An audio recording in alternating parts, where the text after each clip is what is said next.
नमस्कार दोस्तों, स्वागत है आपका टेक्नो डिफेंस अपडेट पे। तो दोस्तों, भारत और रूस को लेकर के एक काफ़ी ज़्यादा बड़ी न्यूज़ सामने निकल करके आई है। तो आप सबको याद होगा कि भारत ने 2018 में रूस से लगभग 5 जो Russian S-400 air defence system है इनको खरीदने का फैसला किया था। अगर आप इस डील की कॉस्ट की बात करते हैं तो ये डील भारत को लगभग $5 बिलियन के आसपास की पड़ी थी। यानी कि हर एक S-400 की जो कॉस्ट है वो भारत को लगभग $1 बिलियन के आसपास की ही पड़ी है, जिसके हिसाब से आप सब यहाँ पर मान करके चलिए कि ये भारत के लिए काफ़ी ज़्यादा एक्सपेंसिव वेपन रहा है। लेकिन इसका जो यूज़ है वो भी भारत के लिए काफ़ी ज़्यादा बड़ा होगा, क्योंकि इसके बाद में पाकिस्तान की जो परमाणु संपन्न बैलिस्टिक मिसाइलें हैं तो उनसे ऑलमोस्ट जो खतरा है वो भारत के ऊपर से गायब हो चुका है। तो इसी S-400 एयर डिफेंस सिस्टम को लेकर के और साथ में हमारे लोकल एयर डिफेंस सिस्टम को लेकर के एक काफ़ी ज़्यादा बड़ी न्यूज़ सामने निकल करके आई है। तो दोस्तों, सबसे पहले तो इस महीने यानी कि दिसंबर में, जो कि इस साल का लास्ट महीना है, तो हमें अपना जो तीसरा S-400 का स्क्वाड्रन है वो मिल जाएगा और इसको इसी महीने ऑपरेशनल भी कर दिया जाएगा। इसके बाद में यहाँ पर 2 और जो S-400 के स्क्वाड्रन्स हैं वे अगले साल यानी कि 2023 में भारतीय वायुसेना को मिल जाएंगे। लेकिन इसके बाद में जब भारत ने ये 5 Russian S-400 air defence system खरीदे थे तो उस समय उम्मीद थी कि भारतीय वायुसेना एडिशनल और जो S-400 है उनको यहाँ पर खरीद सकती है।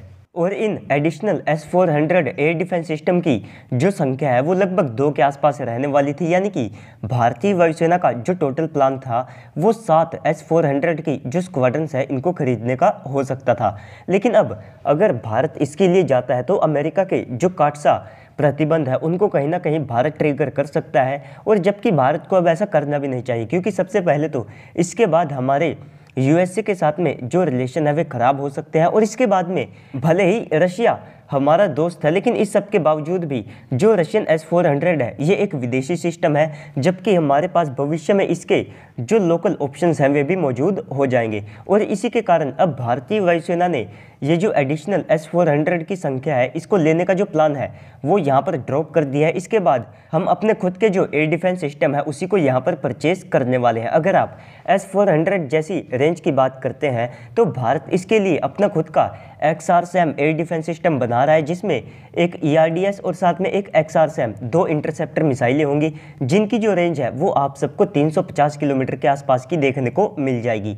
और ये दोनों मिसाइलें जिसमें XRSAM लॉन्ग रेंज के जो टारगेट्स हैं उनको डिस्ट्रॉय करने में सक्षम होगी, और साथ में जो ERDS है ये मिसाइल जो लो RCS के हाई मैन्यूवरेबल टारगेट्स हैं उनको डिस्ट्रॉय करने में कैपेबल होगी। और जैसा कि S-400 एक काफ़ी ज़्यादा कॉस्टली और साथ में एक विदेशी सिस्टम है, जिसके कारण हम इसको काफ़ी ज़्यादा बड़े स्केल के ऊपर यूज़ भी नहीं कर सकते हैं, और जबकि इसको खरीदने पे भारत के ऊपर जो प्रतिबंध है वे भी यहाँ पर लग सकते हैं। तो इसके बजाय हमारा खुद का जो XRSAM एयर डिफेंस सिस्टम है वो हमारे लिए सबसे ज़्यादा बेस्ट होगा, क्योंकि सबसे पहले तो ये हमारे खुद के देश में बनेगा। हम जितना चाहे उतना इसे बना करके अपने देश में डिप्लॉय कर सकते हैं, और हम चाहे तो इसको एक्सपोर्ट भी कर सकते होंगे। इसी के साथ में इसकी जो कैपेबिलिटीज़ हैं वे आप सबको रशियन S-400 जैसे जो एयर डिफेंस सिस्टम है इन्हीं के ऑलमोस्ट बराबर की देखने को मिलेगी। और इसके बाद यहाँ पर भारत चाहे तो इसके भविष्य में और जो बड़े वेरिएंट्स हैं वो भी यहाँ पर तैयार कर सकता होगा। और यहाँ तक कि ये जो XRSAM एयर डिफेंस सिस्टम है तो ये रशियन S-400 को भी कॉम्प्लीमेंट यहाँ पर करने वाला है, उसी के साथ में ये मिल करके काम करेगा। और साथ में हमारे पास MRSAM और रशियन S-400 के बीच में ये जो गैप है तो उसको भी ये फिल करने का काम करने वाला है। तो दोस्तों, इस सब के बाद अब आप सबको क्या लगता है कमेंट सेक्शन में बताइएगा। साथ ही साथ अगर आपको वीडियो अच्छी लगी है तो वीडियो को भी लाइक कर दीजिएगा और चैनल को भी सब्सक्राइब कर दीजिएगा। तो चलिए दोस्तों, आज की इस वीडियो में इतना ही। मिलते हैं अगली वीडियो में, तब तक के लिए गुड बाय, जय हिंद।